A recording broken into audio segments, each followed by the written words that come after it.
morning. This is the Eager Beaver Show. You are listening to a True North Eager Beaver Media Incorporated podcast.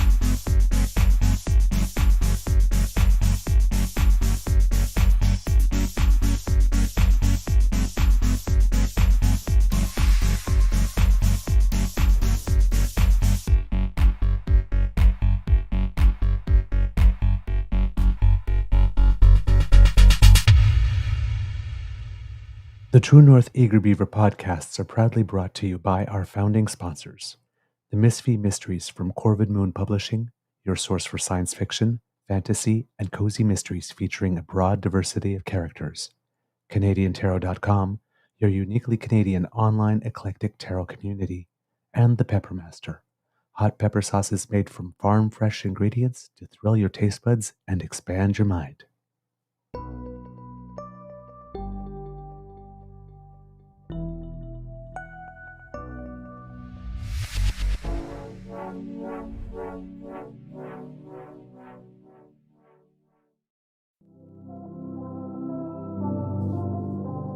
Well, good morning and hello, kids, and welcome to season 4 and episode number 450. Ooh, boy, of the Daily Beaver Morning Show here on the Crier Media Network. Yeah. Boom. Okay, that was unexpected. I figured I'd switch it up. I'm feeling good today. Yes. Today, recording day is Monday, August 19th, 2024. And it is a gray and wet day here at the Beaver Lodge. It's not raining right now, but the ground is very wet, so it does not look like there's going to be any tennis today for your lovely beaver. Yeah, it's 100% humidity here right now in the nation's capital, and not what you'd call an exciting, enticing, lovely day. Yes, it's it's kind of weird because it wasn't that long ago that it was kind of brutally hot. Like Yeah, it was feels 40 like degrees. 36, and now it feels like 16. So it's like a Yeah. 20-degree swing in a couple of weeks. But hey, I keep on saying I look tropical. I'm not. I will take 16 over 36 any day. 16, I'm good. I like it the other way myself. I don't look tropical at all. I look like I'm from Norway, perhaps, but no, give me the hot. I'm a hot weather guy, even though it's well known. I love winter Yes. sports. Love Yes, winter sports. Exactly. Yeah. You don't dislike winter, you just prefer. I prefer the hot, yes. Until I discovered tennis, summers were really brutal for me. Let's put it that way. Whereas Alex loves the heat, right? Oh yeah, 43 degrees Celsius. He's happy. Yeah. it's like being back home, and I'm like, ugh. You can see the water disappearing from my body. There's a couple of times when we were on vacation in Mexico that twice I was like, ooh, you are turning green. We need to get you in some shade and put water on and in you now. One of the beach resorts had like an actual shower like outside that you could clean off the sand, and it was like, we're throwing you in there and you do not come out until you. So yeah, I get heated up. All right. A big thank you goes to our podcast founding sponsors, the Peppermaster, the Misfit Mysteries from Corvid Moon Publishing, and CanadianTarot.com. We are definitely going to have a fun show today. But Mr. Grizzly, how's your mental health doing today, sir? You know, right now at this very moment, it's good. It's really good right now. Wasn't that way when I first woke up. When I first woke up, I just felt doom and gloom and the end of the world, and I have no future, and I'm unemployed. All of the terrible thoughts came rushing in. Then I went and took Lola for a walk and come back, and yeah, I'm good. I'm good. It's just sometimes you wake up like that, and I don't think there's a person amongst us who hasn't had a day where they woke up thinking thoughts similar to those. Mm. And they come in at the weirdest times. You can't control them. All you can do is work through them and try not to let them rule your life and ruin it at the same time. Mm. So yeah, a nice walk with my dogo, and yeah, feel better. Feel much better. Yeah. No, I agree with you. You have to be careful. Well, be careful. I mean, as much as you can control when stuff is like that happens, because sometimes you can't. But Mhm. it can just like throw your day plan completely Oh, yeah. off too, like this, and often, you know, the, not making a choice ends up being a choice, and sometimes it sabotages you. Yes, yes. And today Right. I'm like I do feel like I'm dragging my butt a little bit this morning, which means I'm looking at a mess in front of my console here. Because I was trying to fiddle with some stuff because I got some things that you're gonna need for your new computer. Mhm. So I had ordered some gear, and I'm just trying to test and see which ones are gonna work well. So yeah, I got a lot of work ahead of me today. Not to mention, forget just the all cabling aspect, but I also have a bunch of production work today too. So yeah, I'll power through because I have to. It needs to be done, and I have a. Let me see. I'm just looking at my ACX here, and there's about a dozen different novels that I'm looking at auditioning for to see if I can get some extra work. Good stuff. Reading. Good stuff. All right, kids and cubs. I'm sure you probably know about the big thing. Um, I'm going to delay that just a little second because Okay. if I start with that, We'll be there there is forever. so much to say. I know. So much to say. I There might is. not And get to anything else. well, I do have a nice from Disordered YYC picked apart the entire video. Yes, yes, and disordered YYC at if you're on happen to be on the jitter, that's a very, very, Oh, very yes. recommended follow. Yes, absolutely. Extremely well researched, almost always very substantive, meaningful content. Mhm. Very recommended. I mean, even Nate Pike from the Breakdown, Alberta, which, our good friend, and he's has similar standards and quality and whatnot. So he's like, I have no idea who this person is, but whoever you are, man, great work. Yeah, exactly. Like great work. Great work. So we'll speed through a couple of things and then we'll get to the thing because it's so good. All right. First, Canada's two largest railroads, because we were talking about that, are starting to shut down some of the shipping networks because there's a labor dispute with the union representing workers, and either a strike or a lockout, combination of both, are about to happen on Thursday. Both Canadian Pacific, Kansas City, and Canadian National Railroads have stopped taking certain shipments, as we reported. They started with things that might be flammable and whatnot, but now Right. it's starting to change to a couple of other things, like, for example, food, because you don't want to leave it there and rot. So they're starting to stopping certain shipments like that, just in case there is something. The union served CPKC a 72-hour strike notice yesterday, and if there's no agreement, CN says it was going to lock out its workers starting on Thursday morning. So it looks like it's going to be a lockout from CN and a strike from the workers. But at the end of the day, it ends up being the same thing Yeah. with regard to shipping and and how it affects people downstream. And of course, the longer the work stoppage, the more the disruptions with cross-border trade, and you already have some people going on, even though the strike hasn't started. So, oh my God, it's going to destroy our reputation as a reputable supplier. And like, okay, you know what? No. Everybody has a strike. Every nation understands strikes. Like I said, happens now and then. Now, if it happens to go beyond a certain length, then you can talk about that type of stuff. But before it even happens, that's just panic BS. There are people calling already, like, call in a mediator right away because this could affect. Listen, strikes cause disruptions. Mm-hmm. There are collateral damage. That's kind of the point of a Mm-hmm. strike, to try and cause some pain and then to create some pressure. But choice of where you're going to put that pressure. You put the pressure on the government to intervene to end the strike so that the workers don't get to use their full rights in order to negotiate the best possible deal for themselves, which seems to be the typical move in Canada and North America up until this government. Mm-hmm. Right? It's like, oh my God, there's a strike that's going to come. And then they pass back to work legislation before the strike even happens. If it's airlines or railways or shipping and all that kind of stuff, and then workers don't get the best deal they can.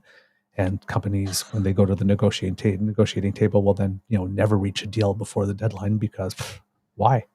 Yeah. The government's going to come and save them and make them put in an arbitrator or mediator, and they'll have to pay less than they would, and they're happy. So why bother doing the work? So in this case, as we said, because now we have a new labor minister, Stephen McKinnon, he is pretty much said the same thing as Seamus O'Regan. We are not going to intervene immediately. He has been going to provinces and having discussions with the premiers and I guess maybe labor ministers in provinces about things that they can do to help mitigate effects during the strike while the negotiations happen. The best deal is a negotiated deal. Hopefully, after a couple of days, usually you give these things about 2 weeks. Hopefully, preferably we can 1 week. avoid that. Yeah, hopefully we can avoid that altogether. But who knows? I mean, but in most of these cases, right, when we had the port workers in Vancouver, and whatnot, and then when we had the airline mechanics, when the federal government said no, within a week to 2 weeks.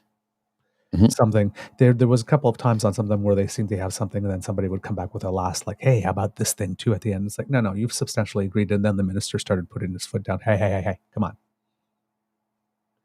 Right. But so I'm going to guess it's probably going to be a similar vibe here. Of course, there are some times where people are obstinate. We saw that in the United States with the actor strike. Because the owners really wanted to try to break the union. So they were uncooperative so that the strike would last longer. But usually I would think that workers do want to work and get back to regularly scheduled life, and businesses want to do business. So hopefully when there seems to be somebody starts to cry mommy a little bit, maybe there'll be more incentive to reach a deal, and you never know. So we'll see. You had something that you were going to say about that, Mr. Grizzly? No. I was just hopefully that maybe they can get to the negotiating table before it comes to a full-out strike so that the least amount of people are harmed, because it's always going to cause harm. Strikes are always, they cause harm, period, to everyone involved, management and labor. Yep. Everybody gets hurt by it, but sometimes it's absolutely necessary. I'm hoping that they can resolve this before it comes to that, but who knows.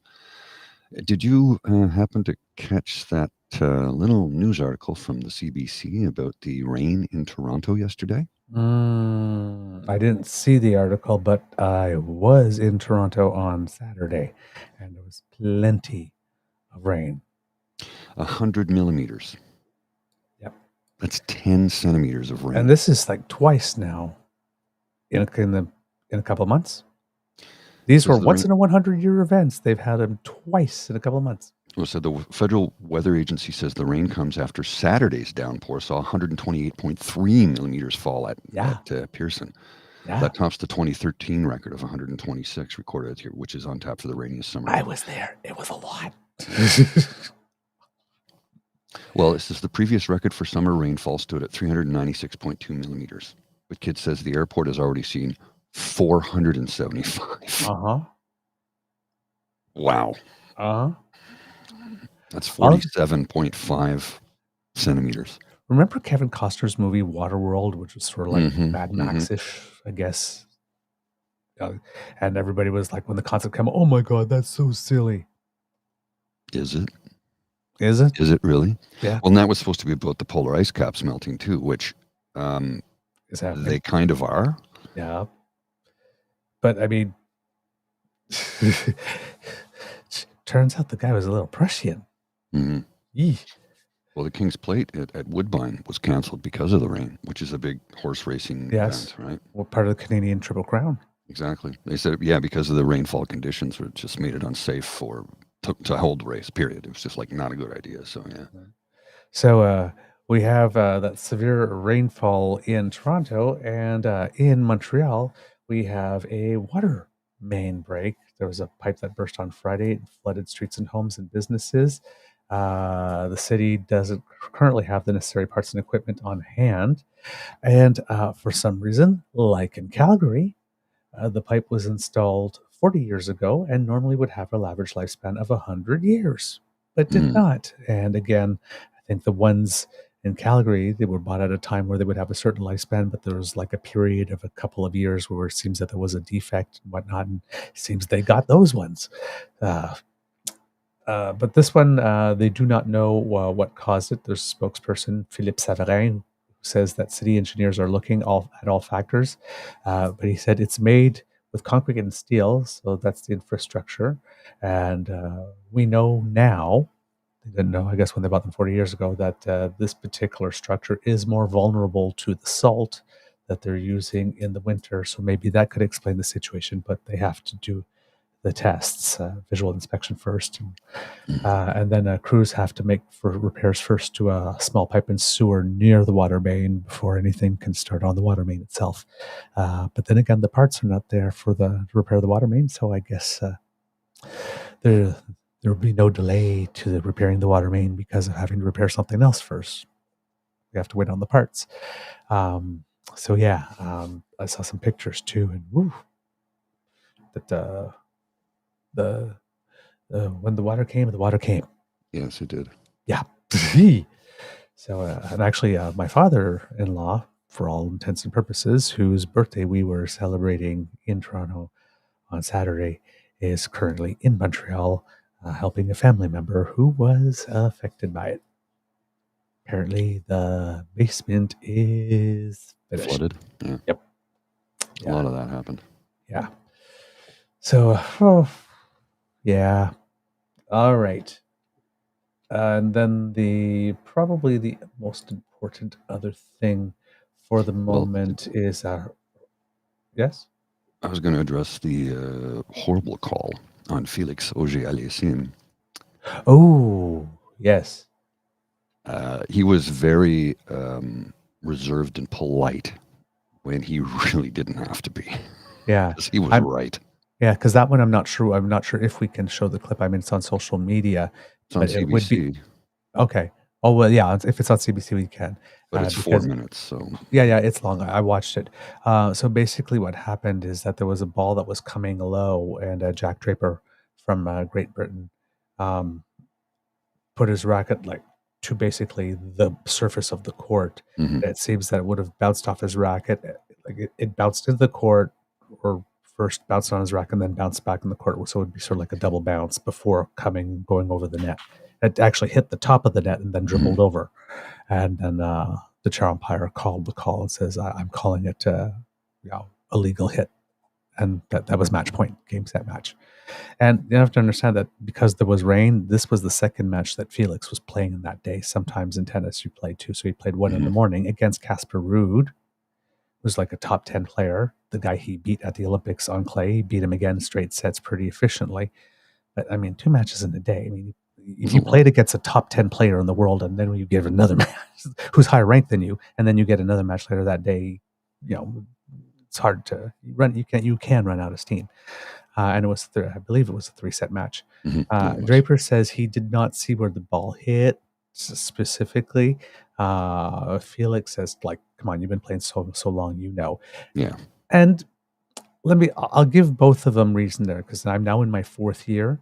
I guess there are times I clearly know, and sometimes it's not visible from the guy to the other side because, for example, if I'm hitting a ball and the tape from the top of the net is covering the back line, like as I hit it and it's close to the line, I can't see it from my end because it's covered by the tape. And if the other person's like really focused on trying to get the ball and it's like, oh my God, there's a ball, and didn't happen to look down at the moment it bounced, it's like, I think it was in. I don't know.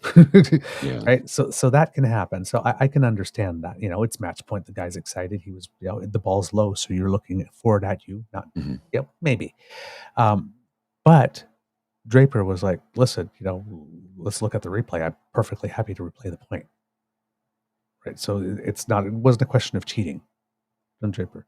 But yep, Chair Empire called it. So, and it seems that the call stood, and Felix let him have it, but very Canadian wise. He did not, he was forceful, whatnot, and he couldn't believe it. But overall, he did handle it with as much grace and class as can be expected, considering the stakes. I mean, Oh, yes. it gets to Masters 1000's a Grand Slam -1, and that would put him late in the tournament among the top 8. So above his ranking, which means chances to go up and decent prize money and all that kind of stuff. So, yeah, interesting moment. But yeah, probably a lot of people are calling it the worst call ever in tennis. Well, it was bad. It was I'll leave it at that. I don't know if it's the worst I don't ever, know but it it was is. pretty bad. And did you see where he had a conversation with the umpire? He says, if you look at this later and you know you got it wrong, will you come and apologize and admit it? And he says, yes, I will. He says, but that doesn't fix it because the match I'm is losing over now. Yeah, and I don't get to move forward. Yeah. Exactly. So And winning a I Masters understood. 1000 is hard. Yeah. No, I understood what Yeah. he was feeling in that moment. It's like, I'm getting robbed here. Yeah. Yeah. And then the last thing we have for you is with Hurricane Ernesto. Cleanup is underway in Bermuda after it slammed the island, and the storm is moving towards Atlantic Canada. It is expected to stay offshore, so it will not make landfall, but that doesn't mean much because, as we saw in Jamaica with that hurricane not too long ago, it did make landfall, but the winds and the rains were something else. Power was knocked out for more than 20,000 people there. The airport was closed. That's in Bermuda, forcing people to shelter inside.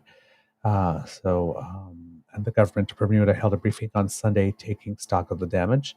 But the storm is heading north, and officials are warning Atlantic Canadians to be wary of its waves, though it is not expected to make landfall. It's the 5th named hurricane this season. Chris Fogarty, the head of the Canadian Hurricane Center, says the waves from the storm are huge and spread over a very large area. The Maritimes will likely be spared the wind, rain, and flooding seen elsewhere, but southeastern Newfoundland will see more of that impact. But there is danger of riptides and turbulent waves, and you have to watch for that all along the coast. So even though you may not be hit by it, the currents and everything, so be careful. With some beaches are going to be closed to keep people out of harm's way. Quote, the ability for us to make rescues is becoming questionable at this point. That's from Paul Lyons with the Nova Scotia Lifeguard Service, because if the waters are that turbulent, there is a level of turbulence at which even the Coast Guard can't go out. Oh, yes, it's too dangerous. Right. He says that getting caught in one of Ernesto's waves could be deadly. Quote,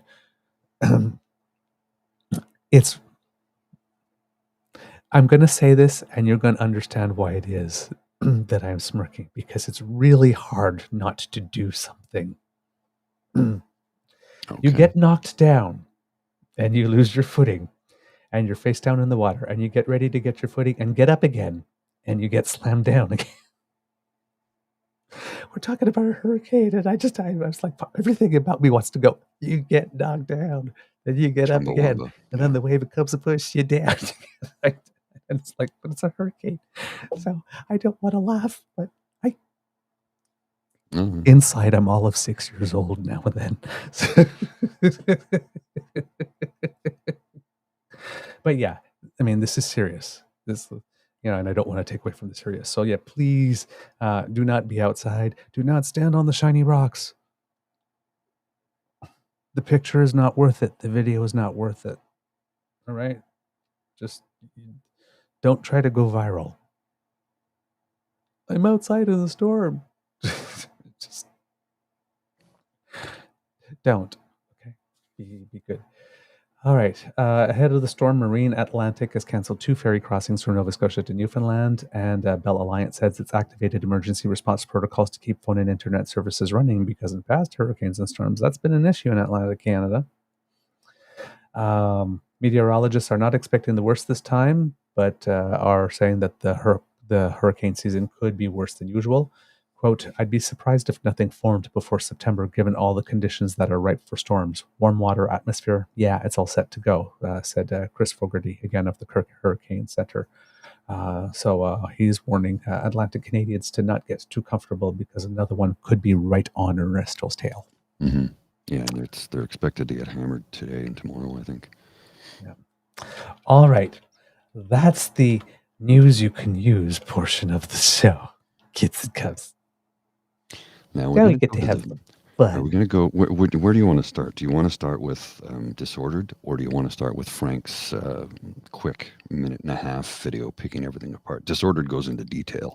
I think we should show the video just in case. Show the actual video? Yeah, the actual video. Okay, hang on. I got to find it here. Because, okay, here's the thing, kids and cubs. Let's set the table. I'm going to tell you a story. It's story time with Beaver.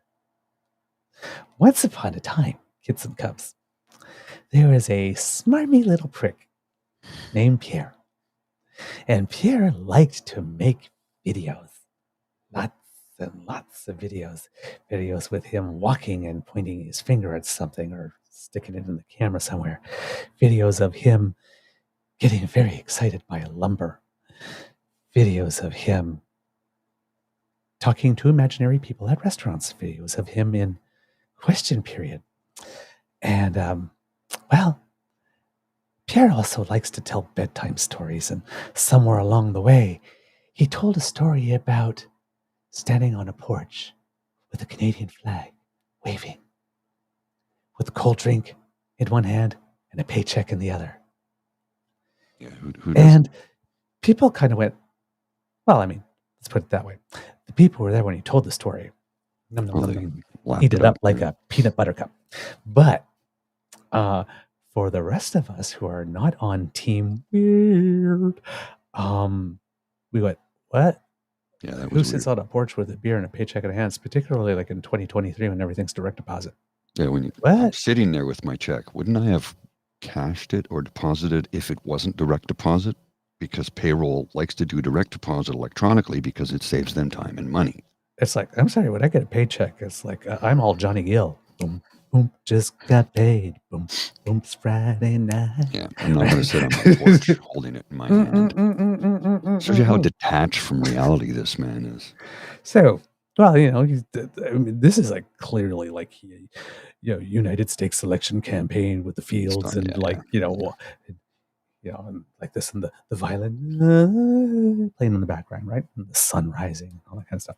So, well, I guess he thought that this worked for him because he decided to come up with another story. And this one was a story. Okay, we're talking like Michael Bay here.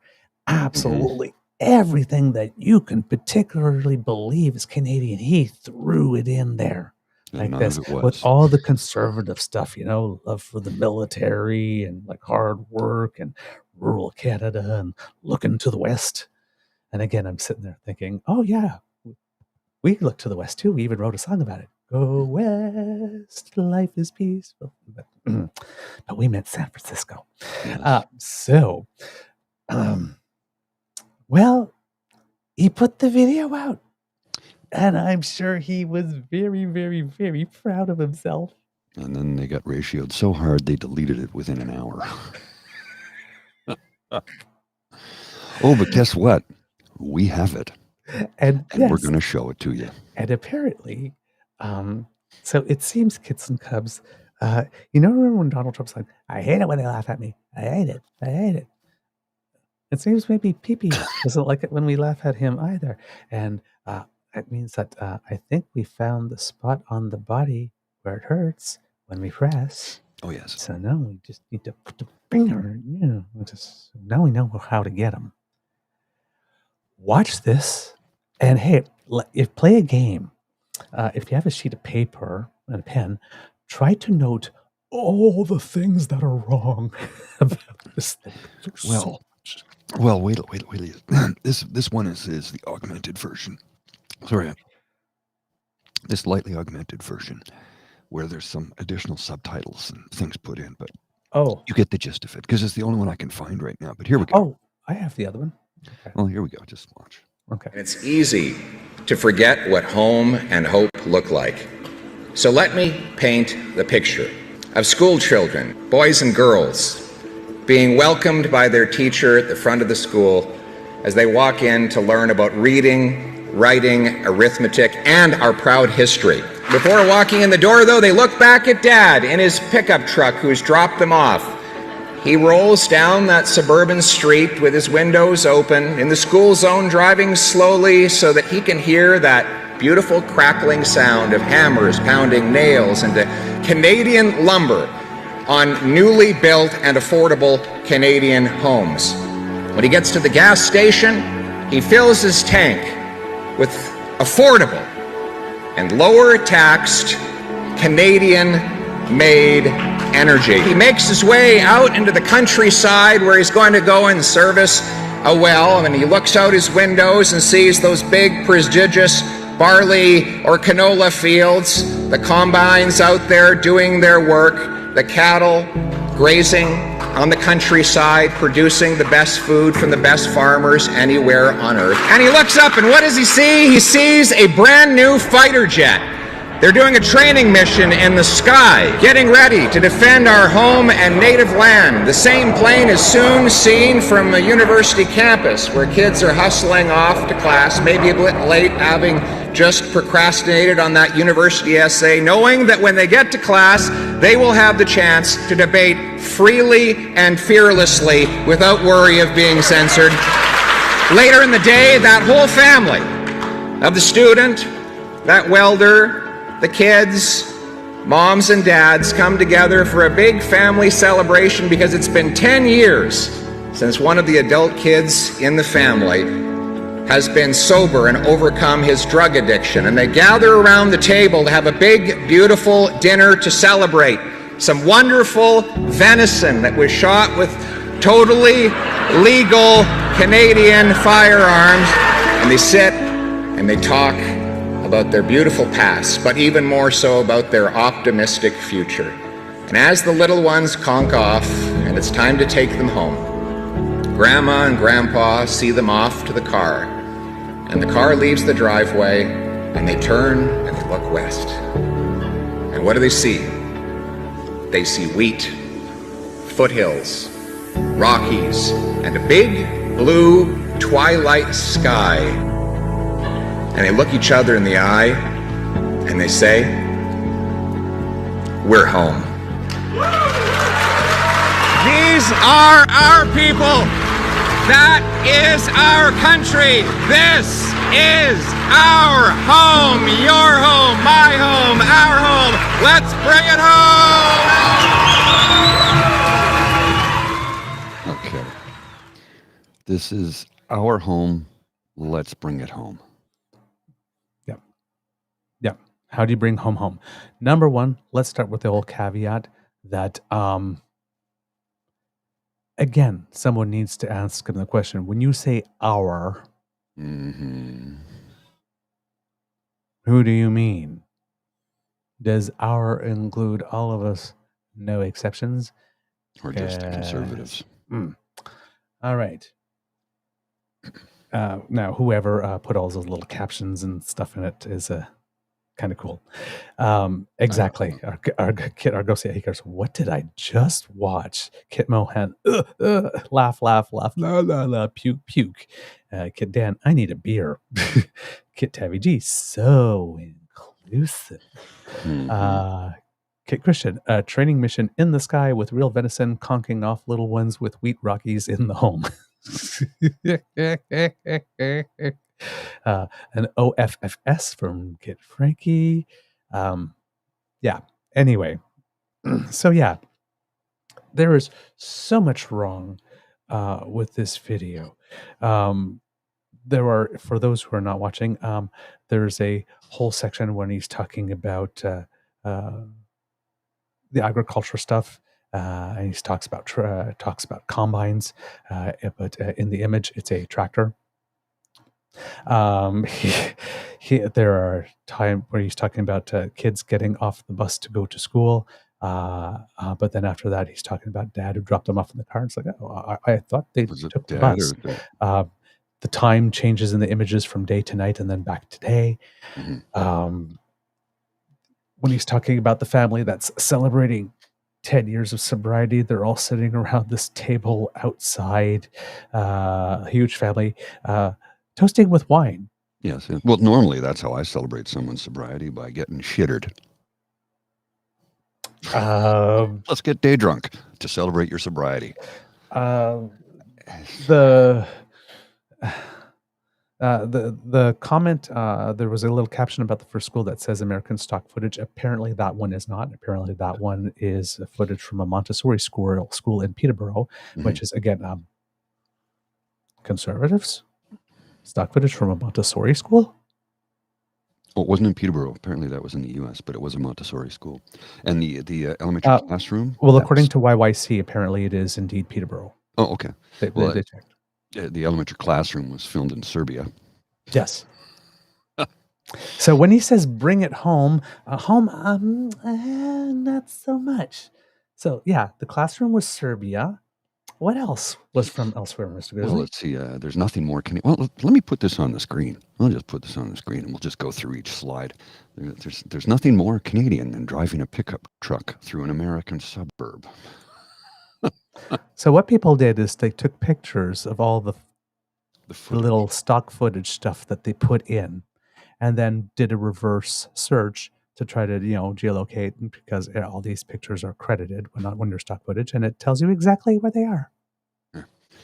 The hands of a man on the steering wheel of a car goes on a typical American video. The hands of the man on the steering wheel of a car goes on a typical American suburbs. Location, USA.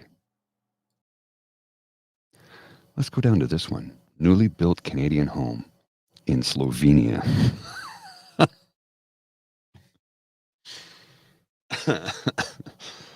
Okay. Well, let's just go here. The Canadian countryside of North Dakota, USA. Yep.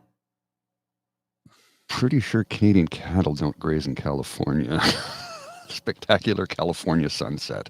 Talk about illegal immigration. Or immigration. I know Canada took in a lot of Ukrainian refugees, but I didn't know we took the entire campus buildings from Kyiv Polytechnic, Ukraine, into Canada. Also, did they use young, handsome Caucasian in their stock video search? Yes, that university class where everybody is free to speak their mind apparently is in Ukraine. And that was ironic from him, because apparently he wants university classes where people can speak without being censored, but not journalists to be able to ask questions. Yes. Sorry, I have a sip here. Go on, Mr. Grizzly. Oh, the venison that was shot for dinner was totally legal. Canadian firearms was done in the USA. My grandpa seen here in Richmond Park, London, England. That's going to be a long trip home. No wonder the kid conked off. No wonder. Grandma, are we there yet? Canadian foothills of Wonosobo, Indonesia. Yeah.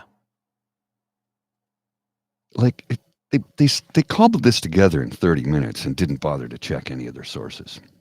If you can't figure out which Rocky Mountain range in Canada this is, you wouldn't be the only one. That's because this is the northern Utah's Winta Mountains? I don't know. Maybe. Like, really, you couldn't find a clip of the Canadian Rockies? Considering how much he's traveled across Canada since February 2022.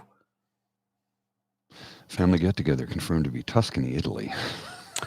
That image is from a Nestle commercial that appeared in Switzerland, having to do something with climate change.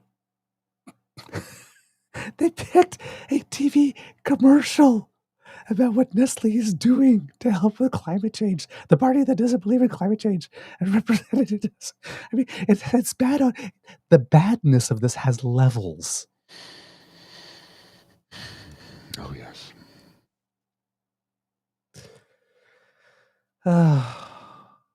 I'm just... So, yeah. This man has been traveling from coast to coast to coast on our time, on our dime, doing no work. for his constituents, which technically, considering the quality of his work, is probably a good thing, actually. But doing no work for his constituents, because, and so you're going to tell me that nowhere along the way, no members of his team thought, gee, maybe as we're conservatives, we'll want to do a jingoistic video about Canada somewhere along the way. So while we are here, let's get some B-roll footage.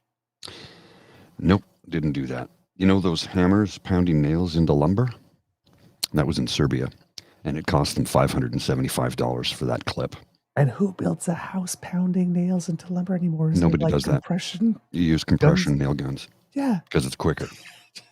Not only that, but the reason that people use hammers almost never anymore is because of repetitive stress injury on your forearm and the bones in your wrist. Even though they've made better hammer handles that absorb a lot of that, they still, no, if you're framing, if you're doing anything of that nature, you are using power tools. You are not using a hammer because you will hurt yourself, and they can't have that. It's just one colossal mess after another. And the other thing, and this might be the thing that did them in. You're driving in your car, the window open, after a whole day of listening to hammers bang because you drove all day and all night. Yes, I'm not sure when there is loud hammers banging, who rolls down their car windows? Oh, the sound of hammers on.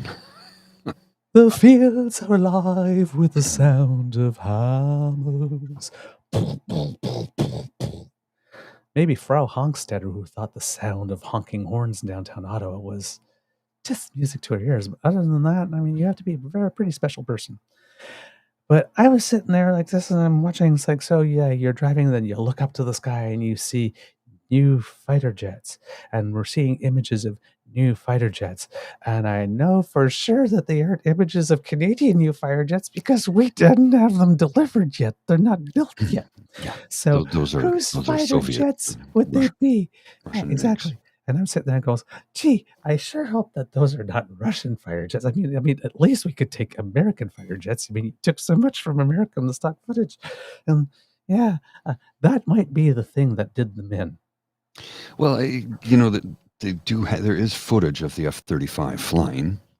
Why couldn't he just go find that? Instead, they had to put Soviet era MiG. Just like who put this together?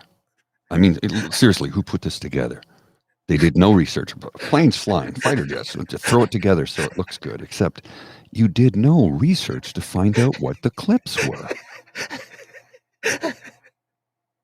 If this is how they run literally a video campaign to promote their brand, and they do zero research, they just went and randomly got clips and threw them together to try and make some sort of sweeping American style campaign video when the writ hasn't been dropped, so he can't actually campaign yet.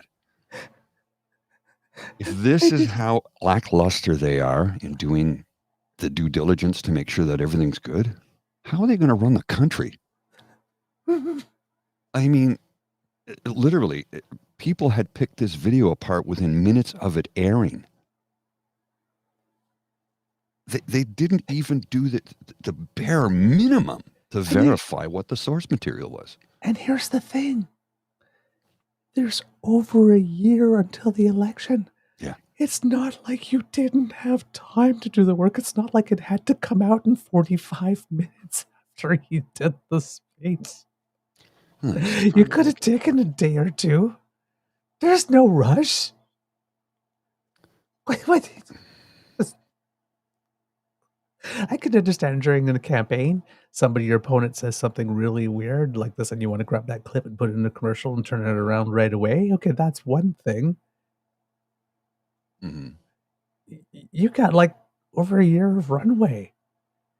There's nothing special about this message. There's nothing time sensitive about this message. It's just generic sort of feel good, happy. I'm going to blow sunshine up your butt and, create in the space of 4 years, turn Canada into a mythical, magical land that never actually existed. But yeah, I'll blow some sunshine up your butt kind of message. There's no, like, what was the rush Mhm. to do such sloppy work?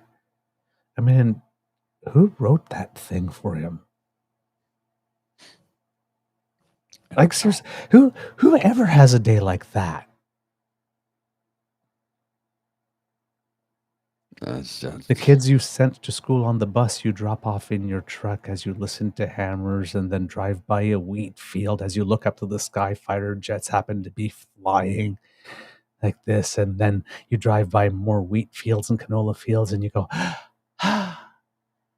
I'm waiting for the And then Reagan tagline back in the 80s. Are you better off today than you were 4 years ago? Yes.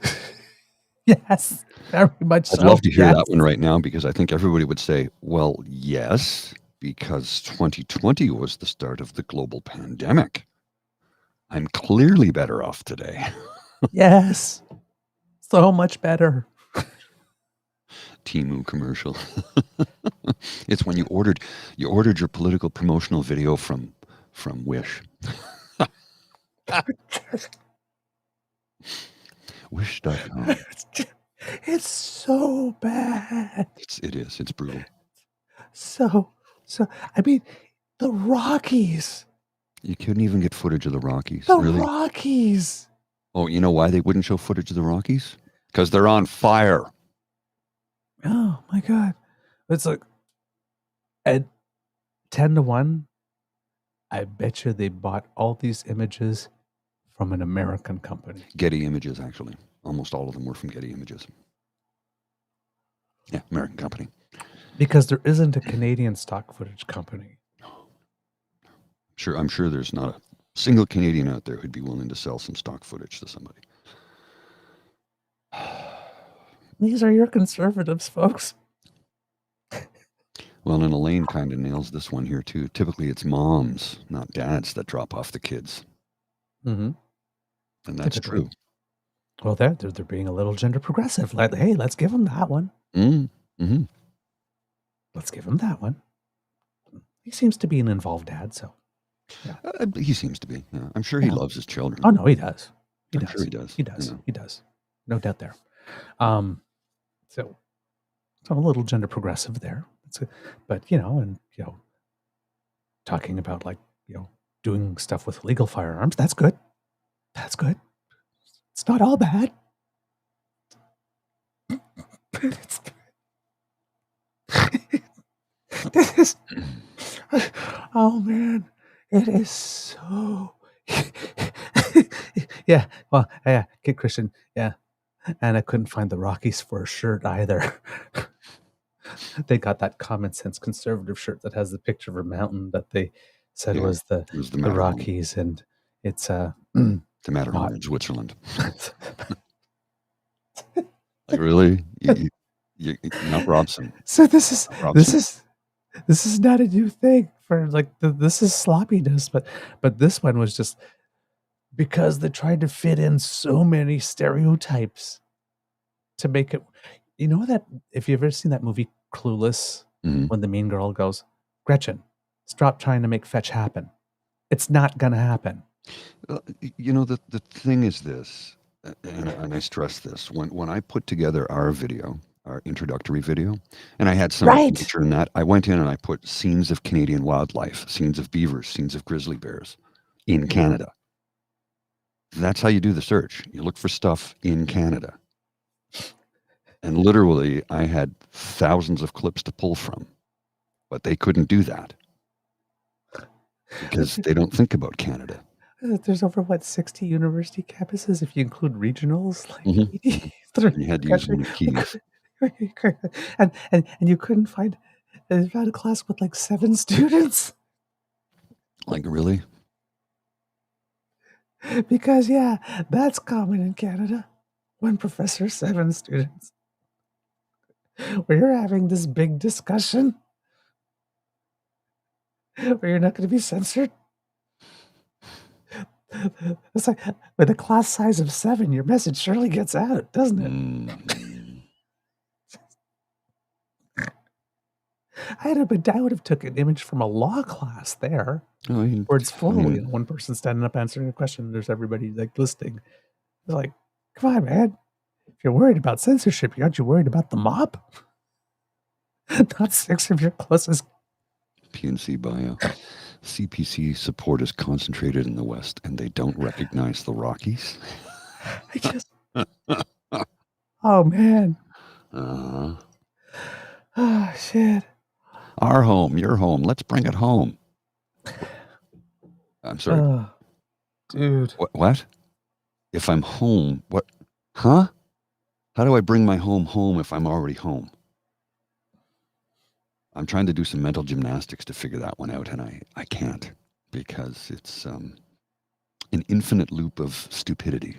You bring your home when you are already home. With my paycheck. In my hand on my porch with the flag Sitting flapping on in the my breeze. porch, having a cold drink after I drove my F-150. I have an article. I can't with this guy. Oh my God. He is not competent. No, he's not. He's not. And he is temperamentally unfit for the position and responsibility over others he seeks. Very much so. And that's not a secret. It's well known and well documented that every time he gets asked a question he doesn't like, he attacks the journalist for asking it. And then he gets on the attack by saying, you're from CP, you're the Trudeau funded. Yes. Oh man, the record is broken with that guy. Oh my God. He's so bad. He's a hard worker, but he works at the wrong things, and he's lazy and sloppy on others. Yeah. Oh, and Really again, lazy and sloppy on others. And this is something we've said time and time again. Yeah. The man puts the hours in. He does. Yeah. His whole team does. That's not up for debate. They're not doing good work. They're doing harmful things, but they put the effort in. I'll give them that. Yep. Just put the effort into actually doing things, that help people instead of harm them. Yep. And Kit Cassie makes the point too, right? And Danielle Smith's team, they mixed up Jasper and Banff in their press releases, and if we look stateside, all the time that, Team Trump, takes music for something, and then somebody comes out and says, no, we don't approve that. They just take. Yeah, they just take. Yeah. It does. So, like recently, we had the estate of Isaac Hayes saying, "No, you cannot use Hold On, I'm Coming." No. And then Celine Dion. Mm-hmm. Thank you, Mademoiselle Celine. Really? My heart will go on like this. It's like, that's from Titanic, right? Yeah. Like a sinking ship. Mm-hmm. Of all the songs, that one. Really? And I believe in the press for the statement from it said that at the end too. If I'm not mistaken. Oh man. So this lack of attention to detail, this lack of attention permeates the movement. Oh, completely. Just permeates the movement. I just, man. Oh, I just saw a tweet. If Taylor Swift and Celine Dion collaborated on an anti-Trump song for this election cycle, I feel like that would be. And that's the other thing too. Like we'll show you this because this is the other thing that they're doing. And so, like when we're talking about everything being fake, this is what they're attempting on the U.S. side, which is just as patently ridiculous. Trump shares fake AI generated images of Taylor Swift and her fans to claim her endorsement. Swifties for Trump. No. That is, of all the things that have never been, are not now, and never will be a thing. That's it the most. Swifties for Trump is even less likely than blacks for Trump. Mm-hmm. Oh, yeah. I'm just saying, because there ain't a Swiftie on the planet that does not have a friend who is fabulous. Well, and they tend to be a little bit more informed than your average individual, Yeah. because Taylor Swift fans who know everything about Taylor Swift also know that Taylor Swift is very progressive And politically engaged. Politically engaged. And she doesn't tell you how to vote. No. She just wants you to vote, but she'll tell you who she is leaning towards. Because she hasn't come out and endorsed anybody, but No. I think we all know she's leaning towards Kamala Harris. Yeah, I think so. I'm still waiting for a Taylor Swift, Beyonce sort of duet or appearance together or something like this, or joint fundraiser or something. Something. It's gotta happen. It's Yes. gotta happen. We just got The case will be devastated if it doesn't. Barney Panofsky's Best Intentions just came up with the newest 3-word slogan from the Pierre Poilievre campaign. Axe the tax, build the homes, create the jobs, delete the tweet. Oh, that's a good one. They're using AI, right, to generate all this kind of stuff that is just not like, how you put it. Our fear was that AI would be used to generate stuff where we'd be sitting and going like, did he really say that? Mm-hmm. But they're using it to try to make us believe stuff that, like, come on. Really? A mountain in Utah is the Rockies? Really? There are Swifties for Trump? Really? And, you know, we saw it with Aaron O'Toole, and all of a sudden he became, like, ripped. Mm-hmm. Yeah, that was a little bit of Photoshop at play. Yeah. And then there's this one that was circulating, again, circling back to our good friend Pierre. We got a picture of Pierre apparently in a restaurant or, well, maybe a Legion or something, serving a plate to a couple. They don't seem to be particularly impressed. But what's going on with his hand?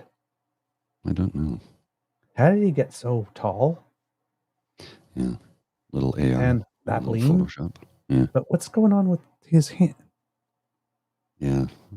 I guess I'm sitting there going like, I like this one here. Yeah, that don't look right.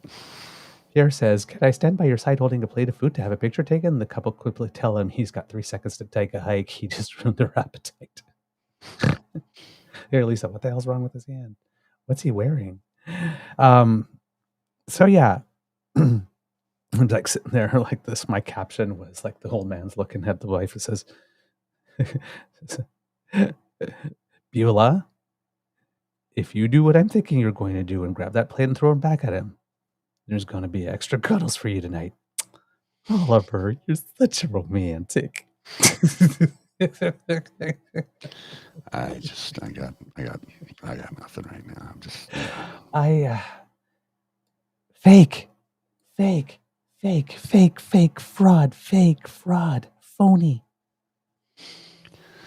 Amongst other things. I mean, it's all just so very bizarre. Again, the only thing authentic about this man and anything that comes out of his mouth is the anti-charismatic dickishness. Everything else is fake. Can't vote for that. Keep this guy talking. So here's a tweet from Frankly My Dear at Mr. Dash 109. Pierre Poilievre has proven to be offensive on a myriad of levels, has been for 20 years, and nowadays he's running around pretending that no issue is complicated. Expert advice is stupid, and only simplistic 3 words or less bumper sticker slogans can solve them. And then the first response was, okay, this is clearly sarcasm. He says, "I kind of like the guy. Maybe it's just because I'm a misogynistic, racist extremist, though." And here's the thing that you may not be aware of, Mr. Grizzly, that has happened. So Pierre's been having a pretty terrible time. There was the Sudbury.com article, and then bot farms. What's the tagline? I don't know what that is. Yes. And then was it the Lake newspaper? I can't remember it off that, but that appeared in Niagara Now, Yes. where everything got taken apart. And then there was the Swanky and Lavish. Oh, you have to find the Brittle Star thing from the Sudbury Hotel. Oh, let's see if I can find Sudbury it. Holiday, and oh my God. And then there's this video, Pierre's fever dream thing, that they thought was a really good idea and gets pulled.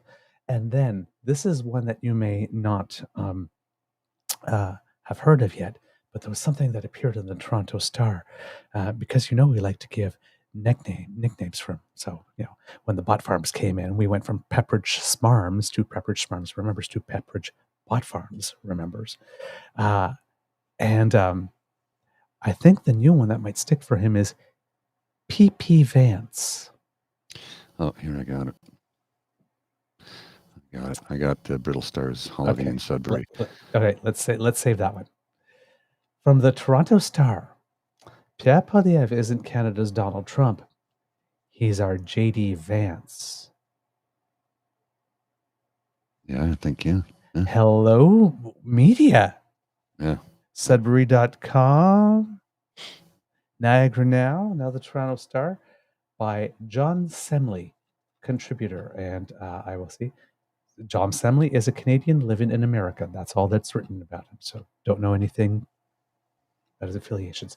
But this, earlier this year, the American news website Vox introduced its broad readership to Pierre Poilievre.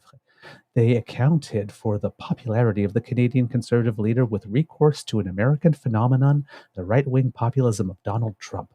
The piece painted Poilievre as an embodiment of Canada's polite Trumpism. Such a diagnosis may rattle many Canadians who regard the grotesquerie of Trump and his MAGA ideology as uniquely symptomatic of life below the 49th parallel. Trumpism, we'd all like to believe, has about as much place in Canada as AR-15s or four-down football. But you needn't worry. Some basic overlap in rhetoric and ideology aside, the Poilievre-Trump comparison falls short. As anyone watching the two national campaigns may have gleaned of late, Pierre Poilievre isn't Canada's Donald Trump. He's our J.D. Vance. Mm-hmm. Poilievre and Vance have plenty in common, including Jamil Giovanni. They're both relatively young, at least by standards of the modern political gerontocracy. They're both openly combative, at least rhetorically. They take aim at the mainstream media, and they're both lifelong students of the conservative movement who seem to take seriously both its intellectual history, Patrick Keenan and René Girard for Vance, Milton Friedman and Alberta Report magazine for Poilievre, and their place within it. They also share a chameleonic quality which exceeds the politician's usual demand to be all things to all people. About a year ago, Poilievre hung up his starchy suits and spectacles and started dressing like a British atheist stand-up comic. He began making public appearances without his corrective lenses, sporting conspicuously tight t-shirts that accentuate his pectoral muscles and biceps, such as they are.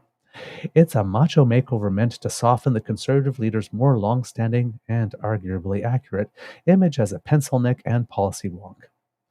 This quote-unquote regular guy revamps belies Poilievre's status as a backroom glad-hander pressing the flesh with lobbyists from the banking, oil and gas, and telecom industries and cash-for-access fundraisers in exclusive members-only clubs.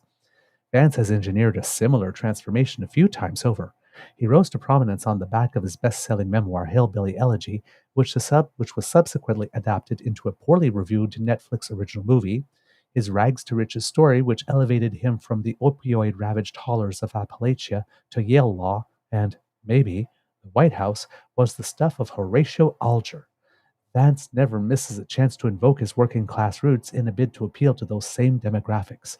At the same time, Vance's candidacy and very ascent in public life has been not so secretly bankrolled by a cadre of uber-wealthy Silicon Valley power brokers. Indeed, it was venture capitalist and far-right political crusader Peter Thiel, a gay man who hates himself and says he wants to leave the United States for New Zealand. What the hell did New Zealand ever do to you? Seriously, leave them alone. They're nice people. Indeed, it was venture capitalist and far-right political crusader Peter Thiel who inspired Vance's recent conversion to Roman Catholicism. Like Polyev, Vance exploits this image as cover for his maneuvering in the most moneyed corridors of power and influence. NDP ethics critic Matthew Green has accused Polyev as, quote, cosplaying as a working-class guy. Or, as Vox put it back in April, quote, he wraps up his elite-friendly agenda in an anti-elite language aimed at working-class voters.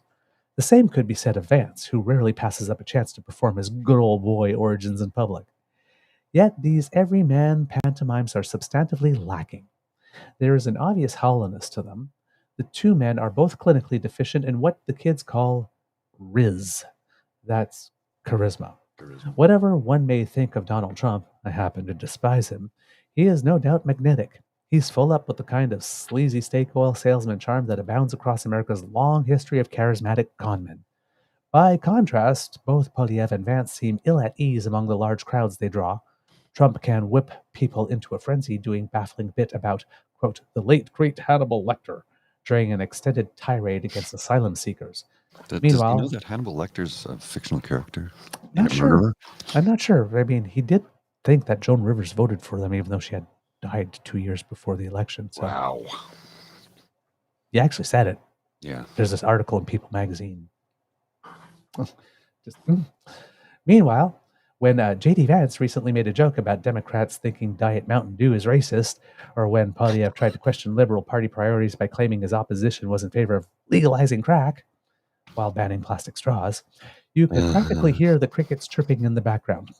No laughs, barely a spattering of amused applause, just a humiliating spectacle, like watching an awkward child bungle their only line in the school play.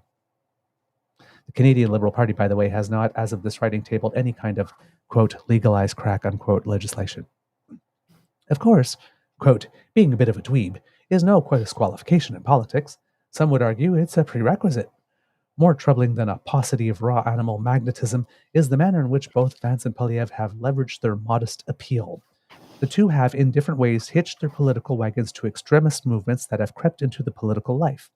In 2021, Polyev threw his lot behind the so-called Freedom Convoy, which saw Ottawa jammed with truckers protesting COVID-19 mandates. On Facebook, he called the truckers, quote, peaceful, kind, and patriotic. The protests were sometimes peaceful, but they also featured white supremacist and Nazi symbols, with some organizers having long checkered histories of Islamophobic agitation. Vance has likewise courted various fringe far-right figures, including Holocaust denier Charles C. Johnson. Recently, he blurbed a book by Jack Posobiec, an online troll who successfully propagated the conspiracy that top Democratic operatives were performing satanic child abuse rituals in the bowels of a Washington, D.C. pizza parlor. That was his work. Yeah, and that doesn't have there's no basement in that pizza parlor. Yes. It's hard to know how sincere these alignments are. What seems more likely is that both men are riding the proverbial tiger of far-right provocation to appeal to these fringe demographics, or doing so merely for the frisson doing so. The modern history of conservatism, however, offers a stern warning against such concessions. Politicians like Polyev or Vance may think they're sneakily swindling these groups in order to secure their votes. In reality, the opposite tends to be true. These fringe groups exploit politicians to amplify their views, edging them further into the mainstream. The tiger, so the adage goes, swallows the rider. Naturally, this being Canada, many of Polyev's political positions remain more moderate than Vance or Trump's. There's no doubt differences, but the similarities are worth recognizing, if only to arm ourselves against a possible political future. Trumpism is loud, brash, nasty, and pretty much entirely un-Canadian. Its potential successor, kindler, gentler Vanceism, is subtler, shiftier, and slightly more polished. The same politics of resentment and division, aged down and dressed up in a slicker suit, or in Canada's case, a form-fitting black tee.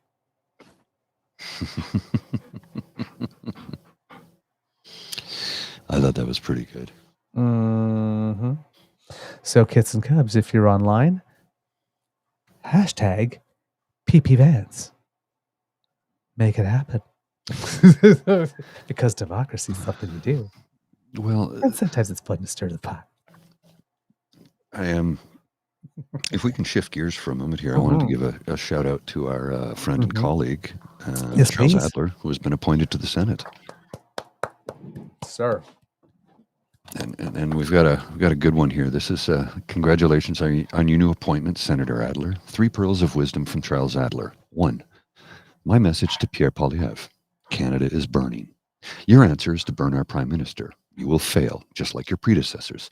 Someday, when you aren't living in a government mansion, you'll know that you can't build a nation on hate. You cannot put out a fire with anger. He says, the second pearl of wisdom.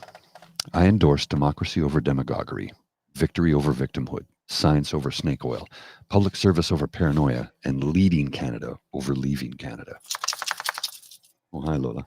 And the third one, a Poilievre government, and I love this one so much. A Poilievre government, much like a Daniel Smith government, would have more nuts than a tractor trailer load of Snickers. I love it. I love that one. Yeah, Yes. I think that one's good. So, indeed, the Prime Minister, the Governor General appoints. This Prime Minister names, nominated 2 senators over the course. I guess it was on the weekend. Yeah, it was yesterday. It was yesterday. One of them being friend of the show, Charles Adler. Very well deserved. A lot of people have been making negative comments, of course, because, hate is going to hate. Well, I mean, hey, the Prime Minister appointed you and, you accepted it. Now, of course, Senate appointments are different now because before you were just named. Now, I think people express interest, are recruited, and then there's a committee that studies stuff and then makes recommendations. And then, so it's not just the Prime Minister anymore that, picks a name out of the hat or whoever they would like, a party donor, whatnot, recommends to the Governor General. They say yes and then makes the announcement. So it's a bit more like the Supreme Court appointments now, that they're recommendations that come in and, they're vetted first. So Charles Adler is one, and Tracy Mugley, or Mugley. I'm not sure how to pronounce it. I don't know either. Mugley is a healthcare executive in Saskatoon and has worked with and served on the boards of numerous organizations in the health and social services sector. In 2016, now there we go, this article from CBC says, Trudeau instituted a new appointment process that relies on an independent advisory board. Formerly, the Governor General appoints senators, but acts under the advice of the Prime Minister. And under this new process, the Prime Minister has appointed 84 senators. The mass majority sit in one of the several independent groups. So again, you get and keep on getting independent right, and all this types of stuff. And the Prime Minister, I guess you're like licking his butt now. It's like, well, no, because now the process has changed. There's a committee that recommends, and then it happens. Also, even though Charles Adler has some progressive values, because he's a progressive conservative. He's a progressive. He is a conservative. Yes, always has been. On the conservative side of the political spectrum. He did not vote for Wab Canoe. Well, but he also has said that he, yes, he is a conservative, but the party left him. He didn't leave the party. Oh, yeah, absolutely. Absolutely. He's not a 2024 conservative. No, he is not. But ideologically, on the spectrum, if we look at what actual conservatism, not what the Conservative Party of Canada has perverted it to say that it means, but actual conservatism, actual liberalism, he's more on the conservative. He's not far right, but no, in the middle of it, he's on the conservative side of it, has always been, has not changed. He's looking way more progressive now, but that's only because everybody on the right has taken a step, like 75 steps to the far right. Yeah. And so the window shifted. So relative to what the movement is telling you what conservatism is now, yeah, he looks like a damn socialist comparatively, because, but he hasn't changed. His values are still the same. Maybe a little evolution on the progressive side over the years, as many people have. With regard to certain things. There's so many. We all grow. So many people I have encountered on Twitter who said, Justin Trudeau didn't make me a liberal. Stephen Harper did. Yeah. And many others have said, I I was a lifelong conservative, and Pierre Poilievre made me a liberal. And I've read a lot of people who've made that comment. It's because it's like I said, they didn't leave the party left them. And many people are only figuring out now that the party left them. Mm-hmm. So this, how would I put it, is an interesting move. Like, the prime minister can't take credit because technically the prime minister doesn't do the nomination, right? But there's stuff that comes from the committee, and then I'm sure that the prime minister gets a short list of about 2 or 3, and out of the 2 or 3 picks like this, makes a recommendation, and and the governor general acts on the advice. So this is a situation where the prime minister has announced the nomination of someone who does not share his political ideology. Correct. In a Canada in which the right is really going right, so there's so much room, right? You get this debate between Canadians when they turn around and say, well, the Liberal Party is a right party, is a center right. Like, it's more right than the NDP. Clearly, it's not a pure play. No. But national childcare, national dental care, enshrining trans rights in the Constitution, legalize marijuana. The party has some progressive bona fides as well. But yes, it does some things that are more center-left and some things that are more center-right, clearly, especially since the center-right has been completely vacated.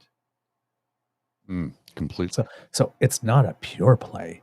But, I mean, you'd be hard-pressed to say that this particular version of the Liberals are very right. Oh, agreed. Right? They're certainly not as right. They're certainly not as right as Chrétien Martin Liberals were. Oh, goodness, no. Right? I mean, you have like John Manley having a heart attack every 3 weeks, running to the press. So yeah. So you have a lot of people trying to make hay on this. Now, Senator Don Plett, who, if you ask Kit Cassie, can readily pull up a whole bunch of crap that he has pulled to make it such that remind us that the amount of respect that we can have is a little bit, should be tempered. But he had no problem welcoming the announcement of Charles Adler. However, it would seem that conservatives have. Weird, eh? Yeah. Very, very, very weird. And one of them who seems to have a problem with it, of course, is Frau Honkstetter. Once again. So this, to me, is a really, really, really interesting position for the party to take. Because he's conservative leading. Now, right. It is Charles Adler has made no bones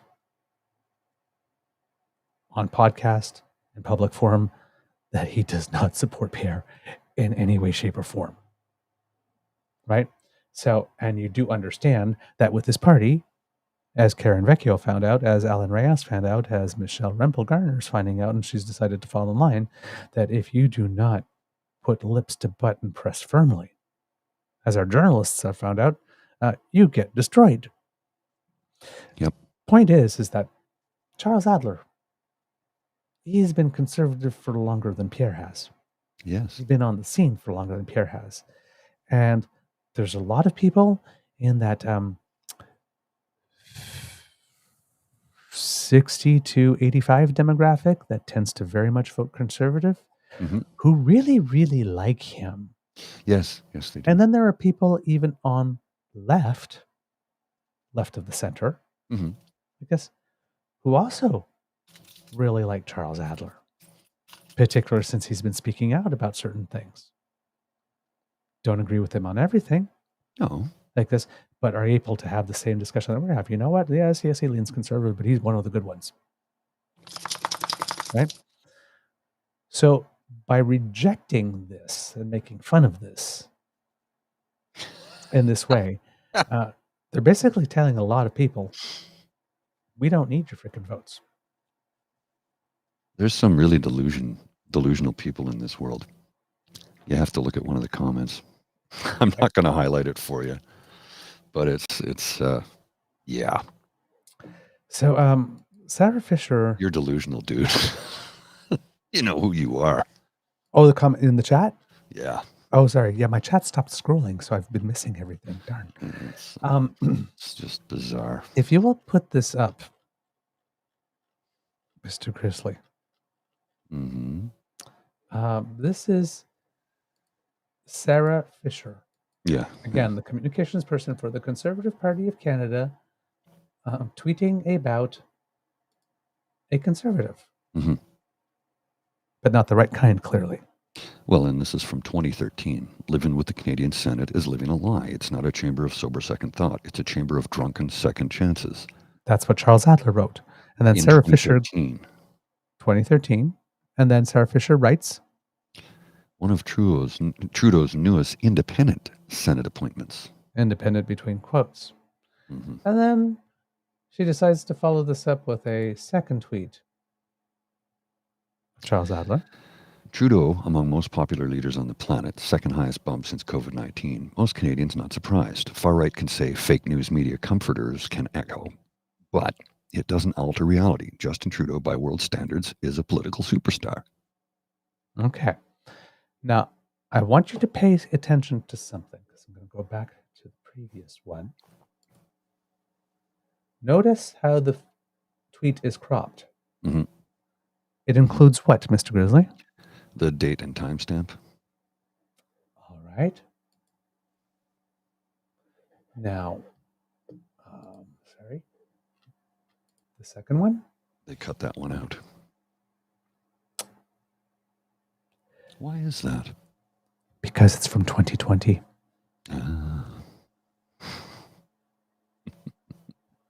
2020, when he made the decision about CERB and made the decision and got, mm-hmm. vaccines started to come and all that kind of stuff and was handling it well. Yes. So he's relating facts. This is not his opinion. No. Among the most popular leaders on the planet, you look at the polls, his approval ratings were high. Second highest bump since COVID-19. Most Canadians not surprised. We weren't, because he handled the pandemic well. Far right could say fake news media comforters can echo, which they did, but it doesn't alter reality.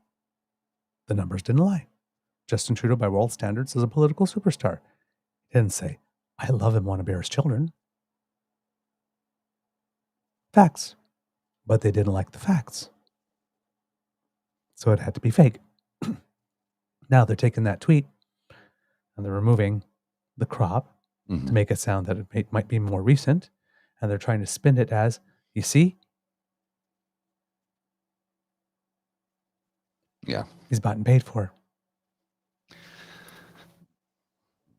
The thing is, they'll expose themselves for the frauds that they are every time when they try and paint a picture of someone who has just simply been stating fact. But they'll expose themselves. Sarah Fisher's not that smart. No, but she Charles really isn't. Adler. Yeah. There's nothing controversial about this man. No. And other people say, oh my God, I can't believe that. Like, really? You can't believe another media person? You who had Sabrina Mado knocking on your door and you were about to give a safe seat to Andrew Lawton, and who had Mike Duffy and Peter Kant and Carolyn Meehan is not running now. Yeah, she stepped out. Yeah, she decided not to run for the Conservative Party. I wonder if she might be pro-choice and figured out that there's no position in that party for somebody who is pro-choice. But apparently, she says she recently started a business, and given that it doesn't seem that the Prime Minister is going to call an election very soon, we'll go all the way to the end. That's too long a runway. Mm-hmm. Except that when she said she was announcing, there was no more hint that the Prime Minister was not going to go now. So that can't be it. Yeah, I don't know. It's not like the situation on the ground changed between the time that she decided she was signing her papers and decided she's not going to do it. So, yeah, there's a story there. We just don't know what it is. So, yeah. And you're going to like sit there. You're okay. Yes, maybe there was a better candidate from Manitoba somewhere. I guess statistically it is possible, but one that would have to be interested and want it. But you're going to come and tell me that a man with a about 50-year broadcast career, Emmy winning, with a stellar reputation, who has had his finger on the pulse of the nation for at least 4 decades, is not a good candidate for the Chamber of Sober Second Thought? Mm-hmm. Really? Yeah. Really? Seriously? Really?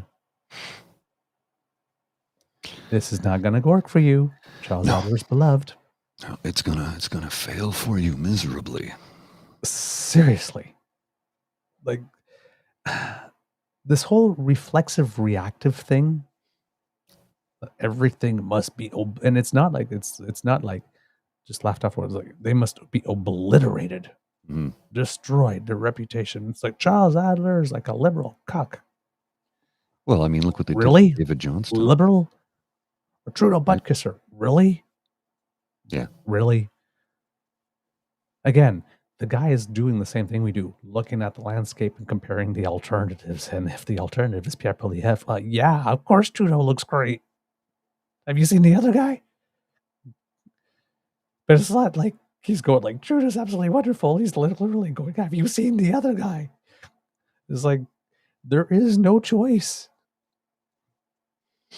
The choice imposes itself. I do not need to think about this. You do not need to put Jeopardy music, thinking music on a loop. If I look at Pierre and I look at Trudeau, the difference is glaringly obvious. Those who like Pierre can't stand Trudeau, and for them too, the choice is glaringly obvious. Mm-hmm. Because, but yeah, it seems to be that if what Charles says about himself is true, right? Comes from a family who survived the Holocaust, come to Canada. Canada was a welcoming home. They made room for them when they were different at times that some people wouldn't. So he's making room now for people who are different. And there's one party in which you can't be different.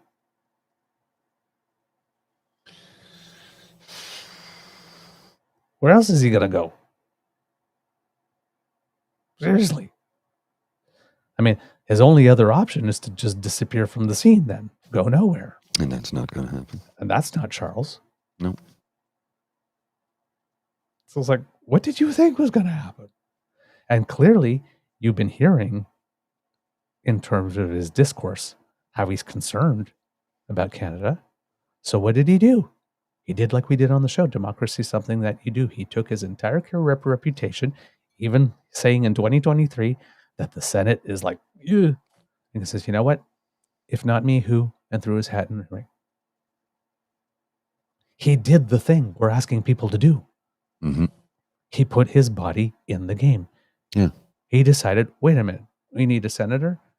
This, I need to do something to stand up for the country that welcomed my family, gave me this great life, because I really do not like where this is going. He's hearing the alarm bells. If not me, who?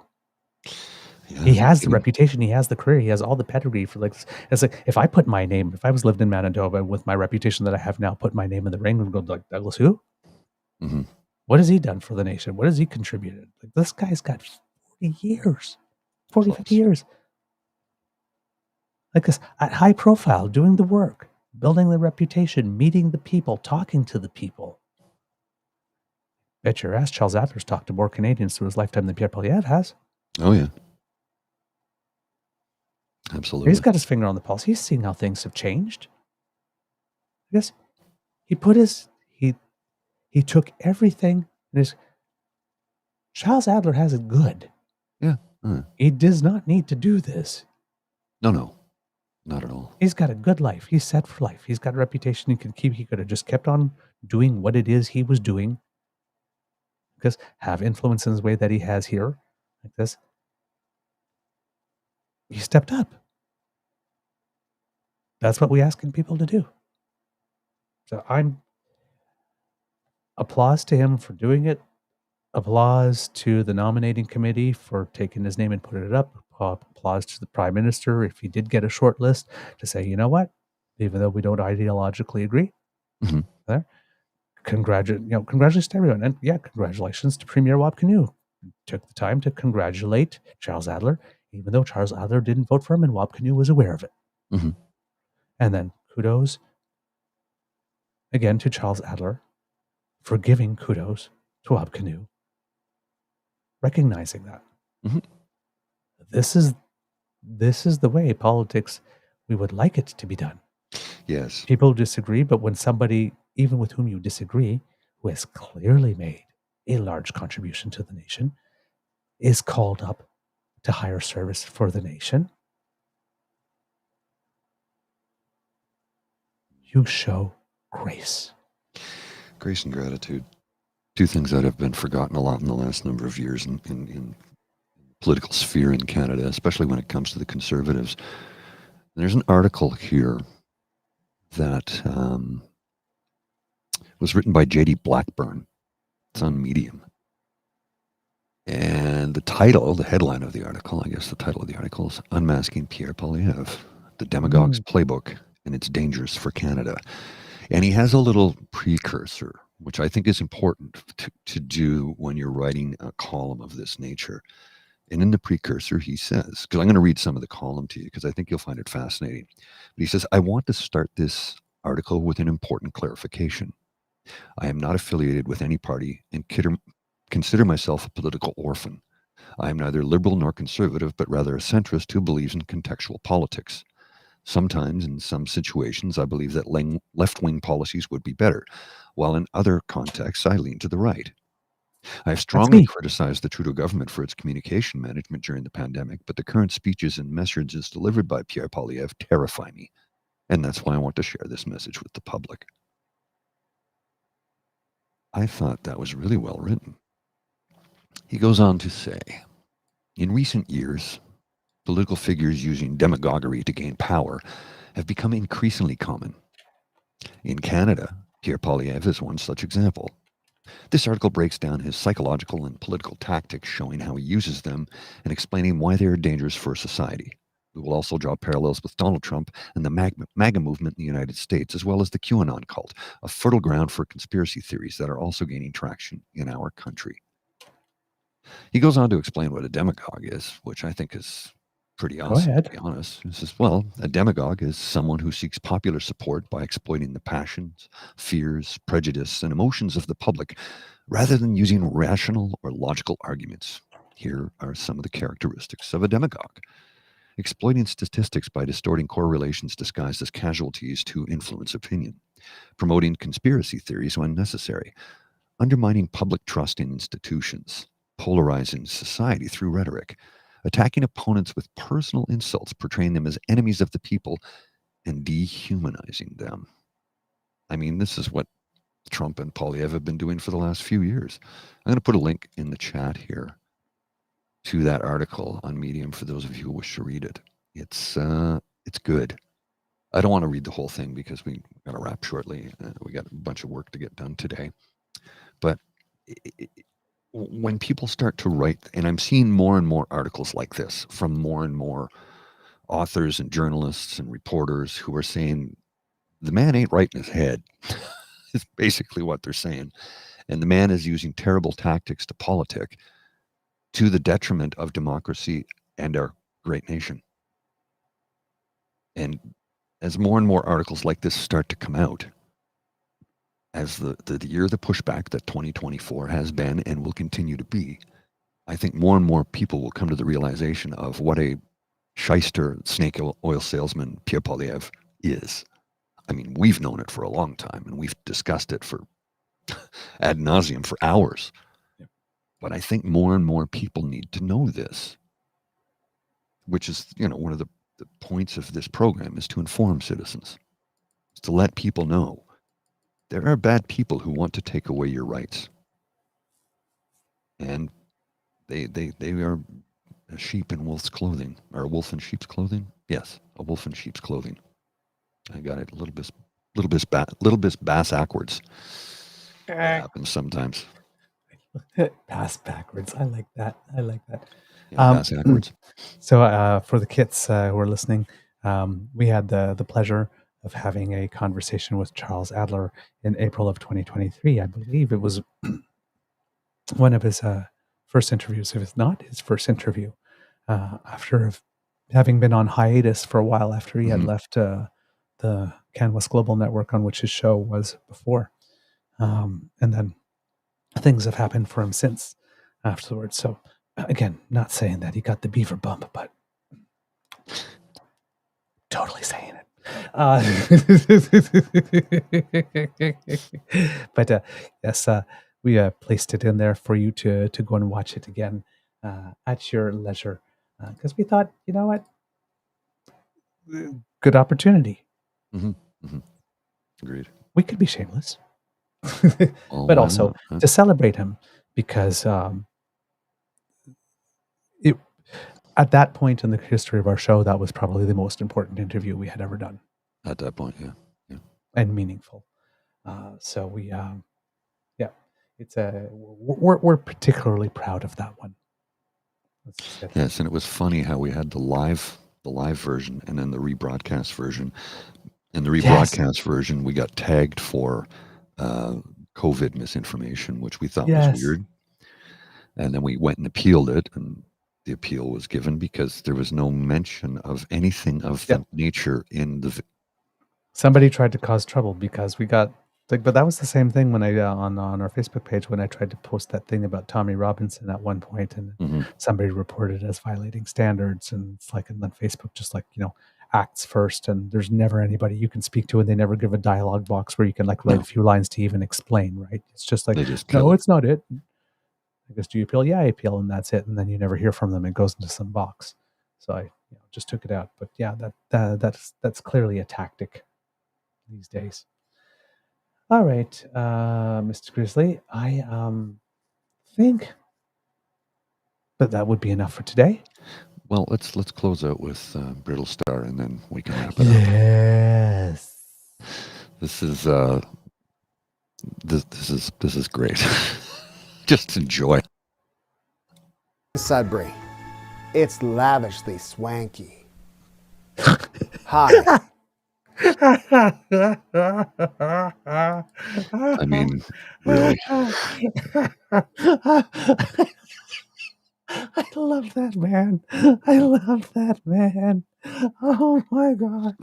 Okay. Mr. Grizzly, do we have a show? We do indeed. Oh, he's and podcast is broken.ca. He appears on This Week with Steve Boots and Lisa B. Oh my God. Okay. I'm still, Brittle Star, if you ever catch our show, anything you need me to do for video, please call on me. There's no limit to how much I'm willing to embarrass myself. Use me. It's before my life dream was to be cast as, sort of background dance in a rap video, where I could shake twerk, background twerker in a rap video. Now my ambition is to be in a Brittle Star video. Well, I mean, it's like, call me. All right, kids and cubs, that's the end of this episode of the Daily Beaver Morning Show. We hope that you love listening to us because we love making this for you. Now I got Lionel Richie in my head. Remember that all night long, all night. All right, sure. Yeah, all right. Remember, sharing is caring, and word of mouth is priceless. So please tell your peeps and poops all about us. That's the good stuff. And if you do not want to miss an episode, you do not have to.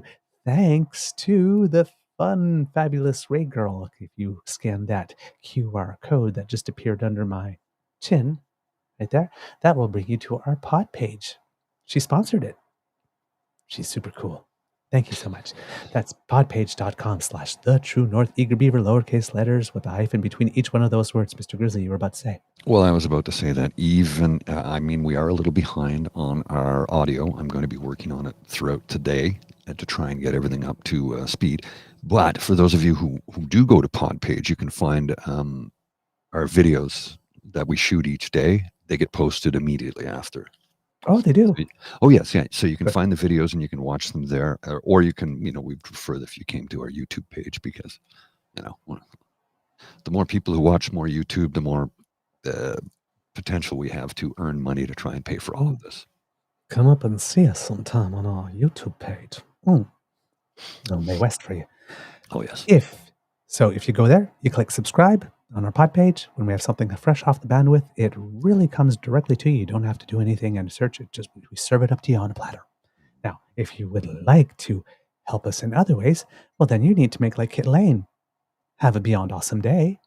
And remember to surf on down to the True North Eager Beaver Media Incorporated YouTube page and smash the buttons before you leave. We have like, we have share, we have subscribe. They all like being clicked. They get really happy when you do it. And we get very grateful. So go on down there and join over 5,000 people who already have done it, maybe even 5,100 by now. So there you go. And if you would like to help us in other ways, well, the QR code that is by Mr. Grizzly's lovely, lovely head will bring you to our coffee page. And that's where you will find our tip jar. So if you'd like to encourage us to do a little more, you drop a couple of coins in there for us, buy us a coffee. We would really appreciate that. That's coffee, ko-fi.com/eagerbeaver, lowercase letters, all in one word.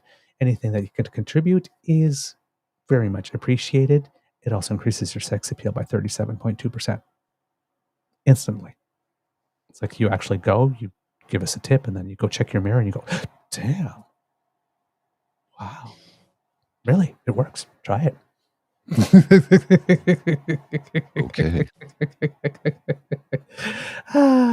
So, yes, we do appreciate everything that you can give, but if you can't, the gift of your attention is what is the most important, and the gift of your participation. And we love to hear from you. So please write to us, truenortheagerbeaver@gmail.com, on our Twitter feed, @TrueEager, our Facebook page, True North Eager Beaver, or even leave us a comment on our YouTube page.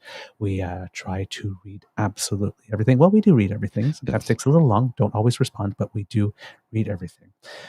Let's see. Because democracy is something that you do, kids and cubs.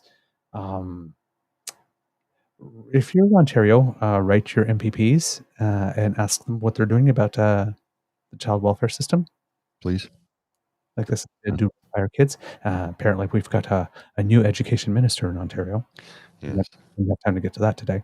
But it seems that there was a little shuffle, and Ford Fest was more of a... I'm not sure. It seems that it was more of a bust than people expected it would be, Ford Fest in Milton. So not a great, not the best weekend possible for the Ontario PCs here.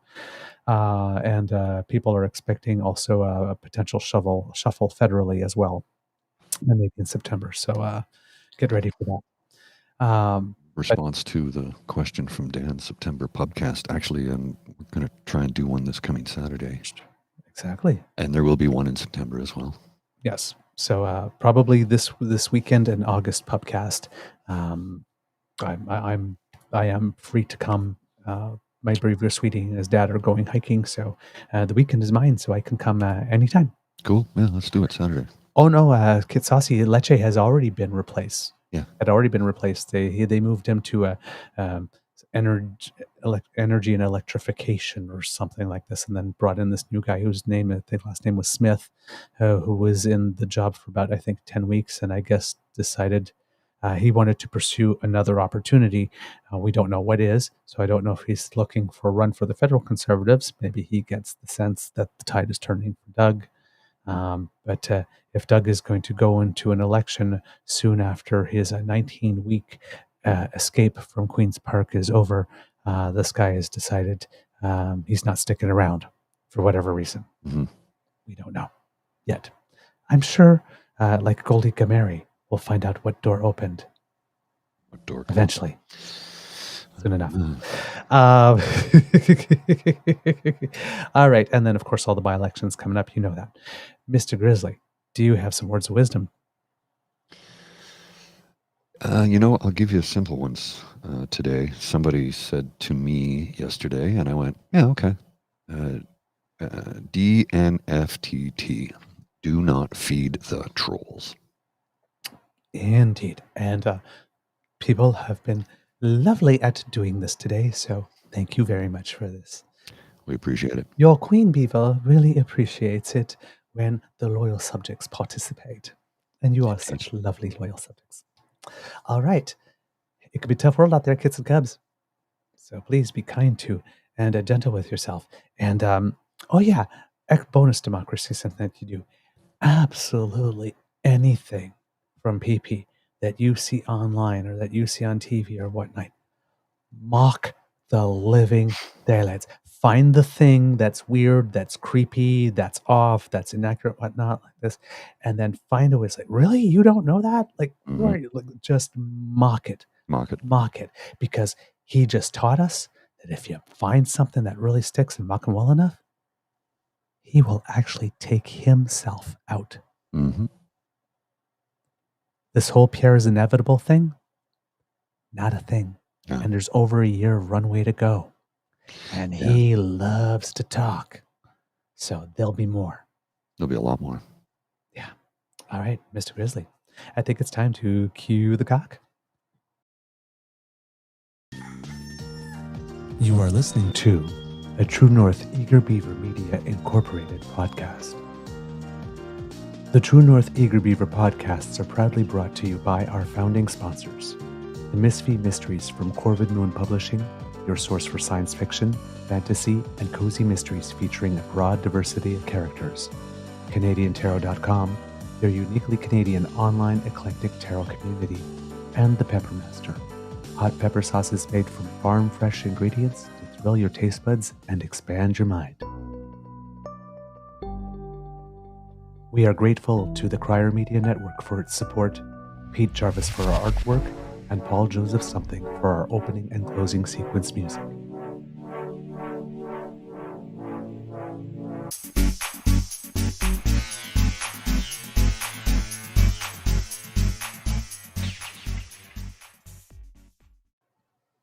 All right, we have a little something from our friend Devin because it is 9 days to the start of the Paralympics. Check this out.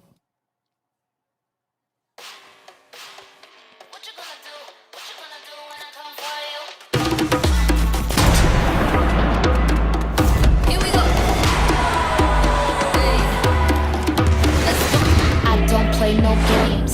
Yeah, you know my name. Watch me, I'm on fire. I can go all day. Bring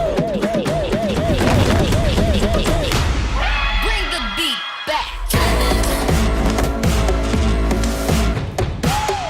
What you gonna do? What you gonna do when I come for you? Let's go. Oh, I don't play no games. I'm in my bag. Never turning back. I am here to stay.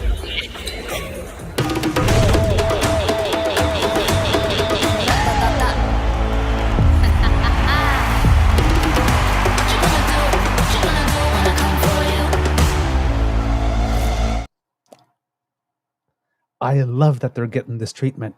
Yeah, long overdue if you ask me. They're getting the glossy video treatment. It's about bloody time. The sports made to look exciting. Yes. Because they are. Yes. So happy. All right. Let's leave on a happy note. Have a great day. All right. I'll see you.